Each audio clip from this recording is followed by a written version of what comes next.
जय श्रीराम समस्त श्रोताबंधुମାନଙ୍କୁ ଆମର ଏହି ଆଲୋଚନାକୁ ସ୍ୱାଗତ।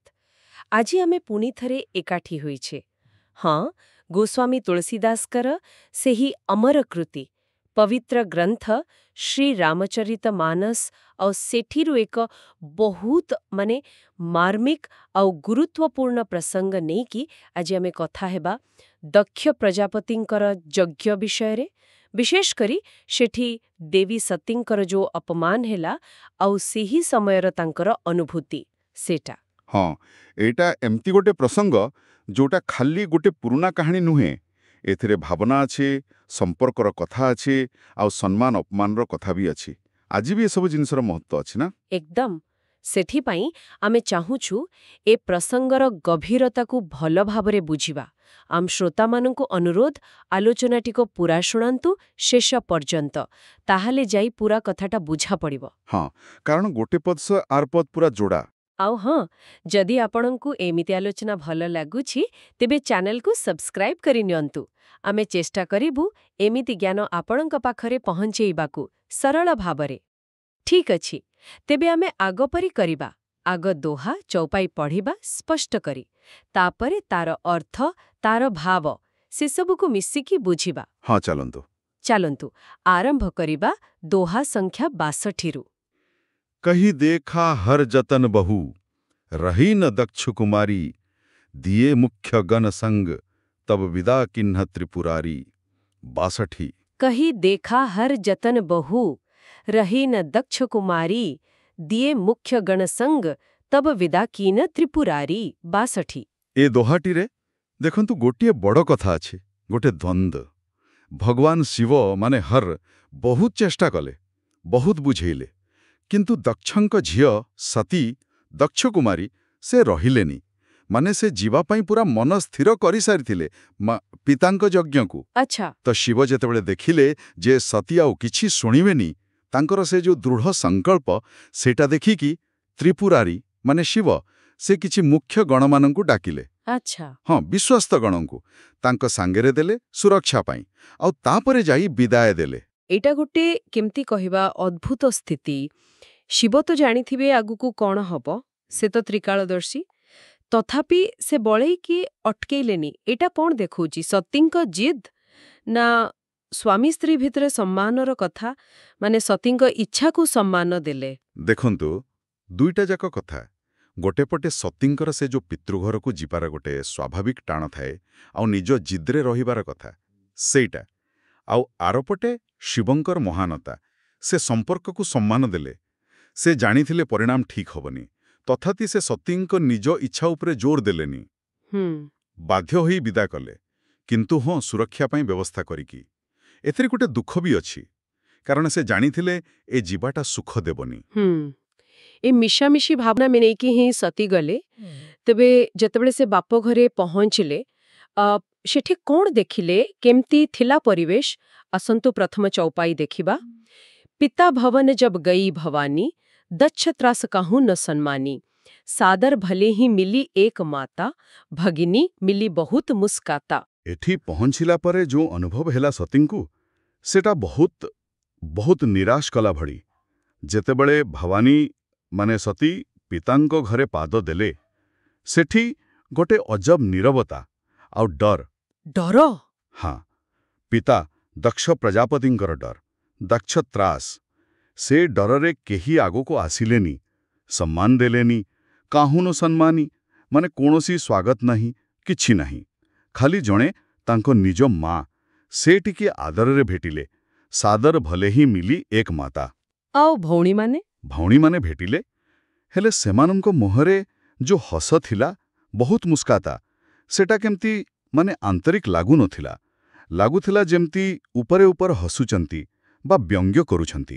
ବାପ୍ରେ, ନିଜ ଘରେ ନିଜ ଲୋକଙ୍କ ଭିତରେ ଏମିତି ବ୍ୟବହାର, ଏତେ ଥଣ୍ଡା! ଏଟା ଖାଲି ଦକ୍ଷଙ୍କ ଡର ପାଇନା ଆଉ କିଛି ବି ଥିଲା? ଭଉଣୀମାନେ ଏମିତି କରିବାଟା ବଡ଼ ଆଶ୍ଚର୍ଯ୍ୟ ଲାଗୁଛି। ହଁ, ପ୍ରଶ୍ନଟା ଠିକ୍। ମୁଖ୍ୟ କାରଣ ତ ନିଶ୍ଚୟ ଦକ୍ଷଙ୍କର ସେଇ ଶିବଙ୍କ ପ୍ରତି ଥିବା ରାଗ ଆଉ ତାଙ୍କର ପାୱାର। କାହାର ସାହସ ହବ ତାଙ୍କ ବିରୁଦ୍ଧରେ ଯାଇ ସତୀଙ୍କୁ ଆଦର ଦେଖାଇବାକୁ? ହେଲେ ତା ସାଙ୍ଗେ ସାଙ୍ଗେ ଆଉ ଗୋଟେ କଥା ବି ଅଛି, ଗୋଟେ ସାମାଜିକ ଚାପ। ଯେତେବେଳେ ଘରର ମୁଖିଆ ଜଣଙ୍କ ଉପରେ ରାଗିଥାନ୍ତି, ବାକି ଲୋକ ବି ସେମିତି ହେଇଯାନ୍ତି। କିଏ ଡରରେ, କିଏ ନିଜ ଜାଗା ବଞ୍ଚେଇବା ପାଇଁ। ହୁଁ। ଆଉ ଭଉଣୀମାନଙ୍କର କଥା ଯାହା କହିଲେ, ସେ ହସ ଭିତରେ ହୁଏତ ଈର୍ଷା ଥିବ, କିମ୍ବା ଶିବଙ୍କ ପତ୍ନୀ ବୋଲି କିଛି ଗୋଟେ, ମାନେ ସେମାନଙ୍କ ମନରେ କିଛି ଅଲଗା ଭାବନା ଥିବ। କିଏ ଜାଣେ, ସମ୍ପର୍କ ବଡ଼ ଜଟିଳ। ବାସ୍ତବିକ ପରିସ୍ଥିତି ବହୁତ ଜଟିଳ ଥିଲା। ତେବେ ଏହି ଥଣ୍ଡା ସ୍ୱାଗତ ପରେ ପିତା ଦକ୍ଷ କ'ଣ କଲେ? ଏତେ ଦିନ ପରେ ଝିଅକୁ ଦେଖିଲେ, କେମିତି ଗ୍ରହଣ କଲେ? ତାଙ୍କର କ'ଣ ରିଆକ୍ସନ୍ ଥିଲା? ପରବର୍ତ୍ତୀ ଚୌପାଇରେ ଅଛି ବୋଧେ। ଦଚ୍ଛନ କଛୁ ପୁଛି କୁଶଲାତା, ସତୀ ହି ବିଲୋ କି ଜରେ ସବ ଗାତା, ସତୀ ଯାଇ ଦେଖେଉ ତବ ଜାଗା, କତହୁ ନ ଦୀଖ ଶମ୍ଭୁକର ଭାଗା। ଏଠି ଦକ୍ଷଙ୍କ ମନର ଭାବ ଆହୁରି ପୁରା ସ୍ପଷ୍ଟ, ଆହୁରି କଠୋର। ନିଜ ଝିଅ ଆସିଛି, ବିନା ଡାକରାରେ ହେଉ ପଛେ, କିନ୍ତୁ ବାପା ହିସାବରେ ଟିକେ କୁଶଳ ମଙ୍ଗଳ ପଚାରିବା କଥା, ସେତକ ବି କଲେନି। ଦଚ୍ଛନ କଛୁ ପୁଛି କୁଶଲାତା। ଆଉ ତାଠୁ ବଡ଼ କଥା, ସତୀଙ୍କୁ ଦେଖିଲା ମାତ୍ରେ ସତୀ ହି ବିଲୋକି, ତାଙ୍କର ପୁରା ଦେହ ସବ ଗାତା ଯେମିତି ରାଗରେ, ଘୃଣାରେ ଜଳିଗଲା। ଜରେ, ଭାବନ୍ତୁ କେତେ ବଡ଼ ଅପମାନ। ବାପରେ। ଏହାପରେ ସତୀ ନିଜେ ସେଠୁ ଗଲେ, ଯଜ୍ଞ ହେଉଥିବା ଜାଗାକୁ ଗଲେ। ଦେଖିଲେ ସବୁ ଦେବତାଙ୍କ ପାଇଁ ଭାଗ ଅଛି, ସମ୍ମାନ ଅଛି, କିନ୍ତୁ କୋଉଠି ବି ଶମ୍ଭୁ, ମାନେ ତାଙ୍କ ସ୍ୱାମୀ ଶିବଙ୍କ ପାଇଁ କିଛି ଭାଗ ନାହିଁ, କିଛି ସମ୍ମାନର ସ୍ଥାନ ନାହିଁ। କତହୁ ନ ଦୀଖ ଶମ୍ଭୁକର ଭାଗା। ଓହୋ, ଏଇଟା ତ ଖାଲି ଅପମାନ ନୁହେଁ, ଏଇଟା ଜାଣିଶୁଣି ସମସ୍ତଙ୍କ ସାମ୍ନାରେ କରାଯାଇଥିବା ଅପମାନ।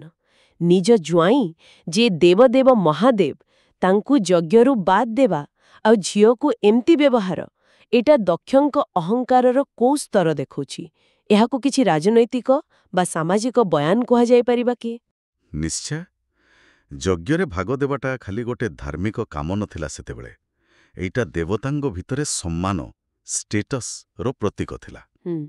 ଶିବଙ୍କୁ ଭାଗ ନ ଦେଇ ଦକ୍ଷ ଖାଲି ନିଜର ବ୍ୟକ୍ତିଗତ ରାଗ ଦେଖାଉନଥିଲେ, ସେ ସମସ୍ତଙ୍କୁ ଗୋଟେ ମେସେଜ ଦେଉଥିଲା ଯେ ସେ ଶିବଙ୍କୁ ଦେବତା ବୋଲି ମାନନ୍ତିନି, କି ସେ ସ୍ତରର ସମ୍ମାନ ଦିଅନ୍ତିନି।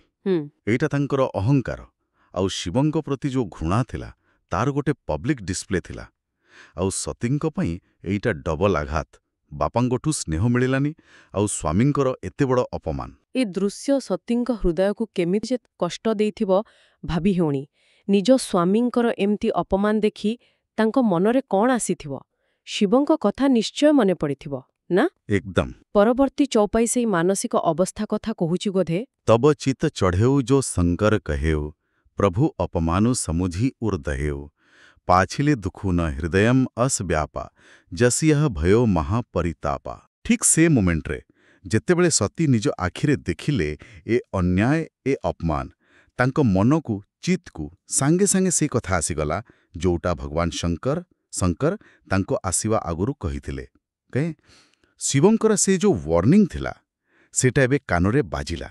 ନିଜ ପ୍ରଭୁ, ନିଜ ସ୍ୱାମୀଙ୍କର ଏତେ ବଡ଼ ଅପମାନ, ପ୍ରଭୁ ଅପମାନୁ, ସେଇଟା ବୁଝିପାରି ସୁମୁଚ ତାଙ୍କ ହୃଦୟ ପୁରା ଜଳିଗଲା, ଦହେଉ, ଯନ୍ତ୍ରଣାରେ। ଆଉ ତୁଳସୀ ଦାସ ଏଠି ଗୋଟେ ବହୁତ ଗଭୀର କଥା କହୁଛନ୍ତି। ସେ କହୁଛନ୍ତି, ଆଗରୁ ସତୀଙ୍କ ଜୀବନରେ ଯେତେ ଦୁଃଖ ଆସିଥାଉ, ପାଚିଲ ଦୁଃଖ, କିମ୍ବା ଶିବଙ୍କ କଥା ନ ମାନି ଆସିଥିବାରୁ ଯୋଉ ମନକଷ୍ଟ ଥିଲା, ସେ ସବୁ ମିଶିବି ତାଙ୍କ ହୃଦୟକୁ ଏତେ ବାଧି ନଥିଲା। ନ ହୃଦୟ ଅଶୁଭ ବ୍ୟାପା। ଯେତିକି କଷ୍ଟ, ଯେତିକି ସନ୍ତାପ ଏଇ ବର୍ତ୍ତମାନର ଅପମାନ ଦେଲା, ଏଇ ଯୋଉ ମହାପରିତାପା ହେଲା, ଏଇଟା ସବୁଠୁ ବେଶୀ କଷ୍ଟ ଦେଲା। ଏଇଟା ବହୁତ ମାର୍ମିକ କଥା ସତରେ। ତୁଳସୀଦାସ ଏଠି କହୁଛନ୍ତି ଯେ ନିଜ କଷ୍ଟଠୁ ବେଳେବେଳେ ଆମ ନିଜ ଲୋକଙ୍କ ଅପମାନ ବେଶୀ ବାଧେ। ହଁ। ସତୀଙ୍କ ପାଇଁ ଶିବ ଖାଲି ସ୍ୱାମୀ ନଥିଲେ, ସେ ତାଙ୍କ ପ୍ରଭୁ, ତାଙ୍କ ଆରାଧ୍ୟ। ତାଙ୍କ ଅପମାନ ସତୀଙ୍କ ପାଇଁ ପୁରା ଅସହ୍ୟ ଥିଲା। ଆଉ ଏଇ ଯୋଉ ଗଭୀର ଆଘାତ, ଏଇଟା ନିଶ୍ଚୟ ରାଗରେ ବଦଳିଥିବ। ଏକଦମ ଠିକ୍। ଯେତେବେଳେ ଦୁଃଖ ଆଉ ଅପମାନ ପୁରା ଚରମ ସୀମାରେ ପହଞ୍ଚିଯାଏ, ସେତେବେଳେ ରାଗ ଆସେ। ଆଉ ସତୀଙ୍କ ଭିତରେ ସେ ମହାପରିତାପରୁ ଗୋଟେ ଭୟଙ୍କର ରାଗର ନିଆଁ ଜଳିଲା। ଏଟା ଖାଲି ସାଧାରଣ ରାଗ ନୁହେଁ, ଏଟା ଧର୍ମ ପାଇଁ ରାଗ, ନ୍ୟାୟ ପାଇଁ ରାଗ, ନିଜ ସ୍ୱାମୀଙ୍କ ସମ୍ମାନ ପାଇଁ ରାଗ। ଆଗ ଚୌପାଇରେ ଏଇ ରାଗ ଆଉ ସେତେବେଳର ସ୍ଥିତି କଥା ଆହୁରି ଜଣାପଡ଼ିବ। ହଁ, ଏଇ ଗଭୀର କଷ୍ଟ ପରେ ରାଗ ଆସିବାଟା ବହୁତ ସ୍ୱାଭାବିକ। ଚାଲନ୍ତୁ ଚତୁର୍ଥ ଚୌପାଇ ଦେଖିବା। ସେଠି ଏହି ରାଗ ଆଉ ତାର କାରଣ ବିଷୟ କୁହାଯାଇଛି। ଯଦ୍ୟପି ଜଗ ଦାରୁଣ ଦୁଃଖ ନାନା ସବତେ କଠିନ ଜାତି ଅବମାନା ସମୁଝି ସୋ ସତି ହି भयो ଅତି କ୍ରୋଧା ବହୁବିଧି ଜନନୀ କୀନ ପ୍ରବୋଧା। ଯଦ୍ୟପି ଜଗଦାରୁଣ ଦୁଃଖ ନାନା ସବତେଂ କଠିନ ଜାତି ଅବମାନା ସମୁଝି ସୋ ସତି ହି ଭୟୋ ଅତି କ୍ରୋଧା ବହୁବିଧି ଜନନୀ କୀନ ପ୍ରବୋଧା। ଏ ପଦଗୁଡ଼ିକ ଦେଖନ୍ତୁ, ଖାଲି ଏଇ କାହାଣୀ ପାଇଁ ନୁହେଁ, ଏଟା ପୁରା ମଣିଷ ଜୀବନର ଗୋଟେ ବଡ଼ ସତ୍ୟ। କୁହାଯାଉଛି, ଯଦିଓ ଏ ଦୁନିଆରେ ଜଗରେ ବହୁତ ପ୍ରକାରର ଭୟଙ୍କର ଦାରୁଣ ଦୁଃଖ କଷ୍ଟ ଅଛି, ଦୁଃଖ ନାନା, ହେଲେ ସେ ସବୁ ଦୁଃଖଠୁ ବେଶୀ କଠିନ, ବେଶୀ କଷ୍ଟଦାୟକ, ସବଥେଂ କଠିନ ହେଉଛି ଜାତି ଅବମାନ। ଜାତି ଅବମାନା। ଏଠି ଜାତି ମାନେ କ'ଣ? ଖାଲି ବର୍ଣ୍ଣ ବା ସେମିତି କିଛି? ନା ନା, ଏଠି ଜାତିର ଅର୍ଥ ଆହୁରି ବଡ଼। ଏହାର ମାନେ ହେଲା ନିଜର ସ୍ଥିତି, ନିଜର ବଂଶ, ପରିବାର, ପରିଚୟ, ନିଜର ଯେଉଁ ସମ୍ମାନ, ସେସବୁ ସହ ଯୋଡ଼ା ହିଁ ଥିବା ଅପମାନ। ଭାବନ୍ତୁ, ସତୀ ନିଜେ ଦକ୍ଷ ପ୍ରଜାପତିଙ୍କ ଝିଅ, ଦେବଦେବ ମହାଦେବଙ୍କ ସ୍ତ୍ରୀ, ଯେତେବେଳେ ତାଙ୍କ ସ୍ୱାମୀଙ୍କୁ ଏମିତି ସମସ୍ତଙ୍କ ସାମ୍ନାରେ ଅପମାନ କରାଗଲା, ସେଇଟା ଖାଲି ଶିବଙ୍କ ଉପମାନ ନଥିଲା, ସେଇଟା ସତୀଙ୍କ ନିଜ ପରିଚୟ ଉପରେ ଆଘାତ ଥିଲା, ତାଙ୍କ ସ୍ଥିତି ଉପରେ, ତାଙ୍କ ବଂଶ ମର୍ଯ୍ୟାଦା ଉପରେ। ଏଇ କଥାଟା ଯେତେବେଳେ ସେ ବୁଝିଲେ, ସମୁଝି ସୋ, ସତୀଙ୍କ ମନରେ ଭୟଙ୍କର ରାଗ ଆସିଲା। ସତୀ ହି ଭୟୋ ଅତି କ୍ରୋଧା। ବାଃ, ଏଇଟା ବହୁତ ଗଭୀର କଥା। ଜାତି ଅବମାନର ଏ ଯୋଉ ବ୍ୟାଖ୍ୟା, ଏଇଟା ଆଜିକାଲି ବି ଦେଖାଯାଏ। ଯେତେବେଳେ କାହାର ମୂଳ ପରିଚୟ ବା ସମ୍ମାନ ଉପରେ କଥା ଆସେ, ସେତେବେଳେ ପ୍ରତିକ୍ରିୟା ବହୁତ ତୀବ୍ର ହୁଏ। ତେବେ ଏଇ ଯୋଉ ଭୟଙ୍କର ରାଗ, ସେତେବେଳେ ତାଙ୍କ ମା କ'ଣ କରୁଥିଲେ? ହଁ, ସେଇ ପଦର ଶେଷ ଲାଇନ୍ ସେଇଆ କହୁଛି। ଯେତେବେଳେ ସତୀ ଏମିତି ରାଗରେ ଜଳୁଥିଲେ, ତାଙ୍କ ମା ଜନନୀ ବହୁତ ପ୍ରକାରରେ ବହୁବିଧି ତାଙ୍କୁ ବୁଝେଇବାକୁ ଚେଷ୍ଟା କଲେ, ଶାନ୍ତ କରିବାକୁ। ପ୍ରବୋଧା, ସେ ବୋଧେ ପରିସ୍ଥିତିଟା ବୁଝିପାରୁଥିଲେ, ଚାହୁଁଥିଲେ କିଛି ଖରାପ ନ ହଉ, କିନ୍ତୁ ଯେମିତି ଲେଖା ହେଇଛି, ଲାଗୁଛି ସତୀଙ୍କ ରାଗ ଏତେ ବେଶୀ ଥିଲା ଯେ ମାଙ୍କ କଥା କିଛି କାମ ଦେଲାନି। ଆଚ୍ଛା। ଏଇଟା ଦେଖଉଛି ଯେ ଅପମାନର କ୍ଷତ କେତେ ଗଭୀର ଥିଲା, ଆଉ ସତୀଙ୍କ ସଂକଳ୍ପ କେତେ ଦୃଢ଼ ହେଇ ସାରିଥିଲା।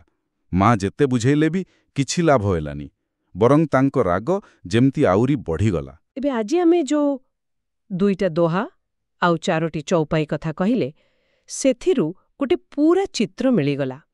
ଦେଖିଲେ କେମିତି ସତୀ ଶିବଙ୍କ କଥା ସତ୍ତ୍ୱେ ଆସିଲେ, କେମିତି ତାଙ୍କ ବାପା, ଭଉଣୀ ଆଉ ଅନ୍ୟମାନେ ଥଣ୍ଡା ବ୍ୟବହାର ଦେଖେଇଲେ, ଆଉ ସବୁଠୁ ବଡ଼ ଆଘାତ, ଯଜ୍ଞରେ ସ୍ୱାମୀ ଶିବଙ୍କ ପାଇଁ କିଛି ସ୍ଥାନ ନ ଦେଖିବା। ଏସବୁ ଦେଖି ଶିବଙ୍କ କଥା ମନେ ପକାଇ ସତୀଙ୍କ ମନରେ ଆଗ ଦୁଃଖ, ପରିତାପ ଆସିଲା, ଆଉ ତାପରେ ଭୟଙ୍କର ରାଗ, ଯାହାକୁ ତାଙ୍କ ମା ବି ଶାନ୍ତ କରିପାରିଲେନି। ହଁ, ଏକଦମ ଠିକ୍ ସାରାଂଶ ମନେ କଲେ। ଏ ପୁରା ପ୍ରସଙ୍ଗର ମୂଳ କଥା ହେଲା ସେଇ ଅପମାନର ଯନ୍ତ୍ରଣା, ଯୋଉଟା ସହି ହୁଏନା। ବିଶେଷ କରି ଯେତେବେଳେ ସେ ଅପମାନ ନିଜର ସବୁଠୁ ପ୍ରିୟ ଲୋକ, ନିଜ ଆରାଧ୍ୟ, ନିଜ ପ୍ରଭୁଙ୍କ ପ୍ରତି ହୁଏ। ଏଇଟା ସତୀଙ୍କର ସେଇ ଗଭୀର ପତିପ୍ରେମ ଆଉ ସମ୍ମାନ ବୋଧ ଦେଖାଉଛି। ଆଉ ତା ସାଙ୍ଗେ ସାଙ୍ଗେ ଦକ୍ଷଙ୍କର ଅହଙ୍କାର ଆଉ ଘୃଣା କେମିତି ଗୋଟେ ପରିବାରକୁ ଭାଙ୍ଗି ଦେଇପାରେ, ଗୋଟେ ଭୟଙ୍କର ପରିସ୍ଥିତି ତିଆରି କରିପାରେ, ତାର ବି ଏକ ଉଦାହରଣ। ହଁ, ସମ୍ମାନ କେତେ ଜରୁରୀ ଆଉ ଅପମାନ କେତେ ବିନାଶକାରୀ, ଏଇ ଦୁଇଟା କଥା ଏ ପ୍ରସଙ୍ଗର ମୂଳ ମର୍ମ। ଆଉ ସତୀଙ୍କ ମନରେ ଯୋଉ ରାଗ ଆସିଲା, ସେଇଟା ହିଁ ଆଗକୁ କ'ଣ ହବ ତାର ମୂଳ ଦୁଆ ପକେଇଲା। ନିଶ୍ଚିତ ଭାବରେ ଏ ଆଲୋଚନା ଖାଲି କାହାଣୀ ନୁହେଁ, ଭିତରେ ବହୁତ କିଛି ଶିଖିବାର ଅଛି। ଆଶା କରୁଛୁ ଆଜିର କଥାବାର୍ତ୍ତା ଶ୍ରୋତାମାନଙ୍କୁ ଭଲ ଲାଗିଥିବ, କିଛି ନୂଆ କଥା ଜାଣିବାକୁ ମିଳିଥିବ। ଯଦି ଆପଣଙ୍କୁ ଆମର ଏ ପ୍ରୟାସ ଭଲ ଲାଗିଛି, ତେବେ ଗୋଟେ ଲାଇକ୍ କରିଦିଅନ୍ତୁ, ଆଉ ଏ ଜ୍ଞାନକୁ ଅନ୍ୟମାନଙ୍କ ସହ, ଯିଏ ବି ଏସବୁ ଜାଣିବାକୁ ଚାହାନ୍ତି, ତାଙ୍କ ସହ ସେୟାର କରନ୍ତୁ। ଭଗବାନ ଶ୍ରୀରାମ ସମସ୍ତଙ୍କର ମଙ୍ଗଳ କରନ୍ତୁ, ସମସ୍ତଙ୍କ ଉପରେ ତାଙ୍କ କୃପା ରହୁ। ଆମିନ୍। ଆପଣଙ୍କ ମତାମତ ଆମ ପାଇଁ ବହୁତ ମୂଲ୍ୟବାନ। ଆମକୁ ଉତ୍ସାହିତ କରିବା ପାଇଁ ଆଉ ଭଗବାନଙ୍କ ପ୍ରତି ନିଜର ଶ୍ରଦ୍ଧା ପାଇଁ କମେଣ୍ଟ ବକ୍ସରେ ଜୟ ଶ୍ରୀରାମ ଲେଖିବାକୁ ଭୁଲିବେନି। ରାମଚରିତ ମାନସର ଏ ପ୍ରସଙ୍ଗ ଏଇଠି ସରିନି। ଆଗକୁ କ'ଣ ହେଲା, ସତୀଙ୍କ ରାଗର ପରିଣତି କ'ଣ ହେଲା, କେମିତି କଥା ଆଗକୁ ବଢ଼ିଲା, ହଁ, ସେଟା ଆହୁରି ଗମ୍ଭୀର। ସେ ବିଷୟରେ ଜାଣିବା ପାଇଁ ଆମ ସହ ଯୋଡ଼ି ହୋଇ ରୁହନ୍ତୁ। ଆଗାମୀ ଆଲୋଚନାରେ ସେ ସବୁ କଥା ହେବା। ଯିବା ଆଗରୁ ଗୋଟିଏ କଥା ଟିକେ ଭାବିବା, ଆମେ ଆଜି ଦେଖିଲେ ସେ ଯୁଗରେ ଅହଙ୍କାର, ଘୃଣା, ଅପମାନ କେମିତି ସମ୍ପର୍କ ଭାଙ୍ଗିଦେଲା, ଗୋଟିଏ ଦୁଃଖଦ ପରିଣତି ଆଣିଲା। ପ୍ରଶ୍ନ ହେଉଛି, ଆଜି ଆମେ ନିଜ ଜୀବନରେ, ଆମ ପରିବାରରେ, ସମାଜରେ କେତେଥର ଜାଣି ଜାଣି ବା ନ ଜାଣି ଏମିତି ଅହଙ୍କାର କରୁନେ, କାହାକୁ ଅପମାନ ଦଉନେ, ଯୋଉଟା ଆମ ସମ୍ପର୍କ ଭିତରେ ଧୀରେ ଧୀରେ ବିଷ ଭଳି କାମ କରୁନି ତ? ଏ କଥାଟା ଟିକେ ଭାବିବା ଦରକାର ନା? ନିଶ୍ଚୟ, ବହୁତ ଗୁରୁତ୍ୱପୂର୍ଣ୍ଣ କଥା। ଜୟ ଶ୍ରୀରାମ। ଜୟ ଶ୍ରୀରାମ। ଆପଣ ଶୁଣୁଛନ୍ତି ରେଡିଓ ତୋଷାଳୀ, ଆମ ମାଟିର ସ୍ୱର।